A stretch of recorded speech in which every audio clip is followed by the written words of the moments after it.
I had this one old cat. My cell, I was in the cell by myself, and he just came from the hole. He was arguing with a guard, old school. He come into my cell, all he had was a box and a typewriter. And all he used to do was law work, and he used to do these crossword puzzles all the time on the top bunk. And one day, I walked in the cell from the yard, and he was like, "How many minutes, young? How many minutes was it?" I ain't paying no attention. He was doing life. But you'll never think he was doing life, because he was just a solid OG, just mind his business. And I said, "Minutes? I'm at the sink washing my hands. I'm just coming from the yard." He said, "How many minutes, man?" I said, "I give you probably like 3, 4. I said, "Minutes for what?" I don't know. Then, it's an OG. I don't know what he talking about, but his sound is coming off deep. He said, "How many minutes did it take?" I mean, you know, get your residency here. I said, "What you mean, man? Fucking residency." He said, how many minutes did you take to earn this to stay? You stay. What you talking about? Minutes. So he said, wait, you got your law? I said, "Yeah, I got my law work." I'm like, "Man." He said, "Let me show you something. So I go.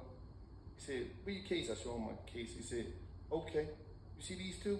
He said, "This the police report, and this the police report." Took both of my police reports, and he said, "Okay, you robbed the joint at this time.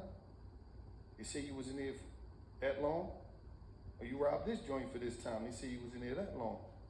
He said, "That's like, each of them was like 2.5. Altogether, that's like 5 minutes, man." He said, 5 minutes got you 20 years in prison? He said, 5 minutes. He said, 5 minutes. He said, "Man, and that's long." He said, "That's a long time." He said, "If you would have shot somebody, it'd have been like 1 minute. You probably could have lost your life for 1 minute." Because he said, "Mine ain't take that long."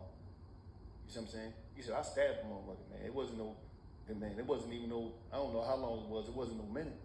So I stabbed him, motherfucker, a couple times. He checked out. Wasn't even no minute. Well, 5 minutes.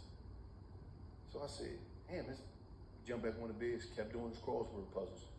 And it fucked me up for a while, because I'm like, damn, I gave my life for 5 minutes. And I'm saying it to say to y'all, like, you'll be sitting up in the cell for the rest of your life about one move that lasted a minute. It only take 1 minute to shoot a gun. I'm take 1 minute. So I'm sitting there, I did 20 years in the joint for 5 minutes. 5 minutes is some bullshit. Could change your whole life forever. And like, if you out there, I'm gonna just say this to the people that wanna hear it. Because you got a lot of dudes out there, y'all real niggas. This ain't for you, because you probably don't wanna hear this shit, OG tripping. But for those that's not sure about the direction you wanna go, and you loving your life, and you just like, you feel as though you gotta be making some moves or doing some shit that's outside of yourself in order to be accepted with whoever you dealing with right now, I'm talking to you. It's 5 minutes versus your life? 1 minute? Is it worth it? If it is, that's your thing. But if it ain't, you gotta reroute. You gotta restructure your whole route, whatever direction you're going on, and get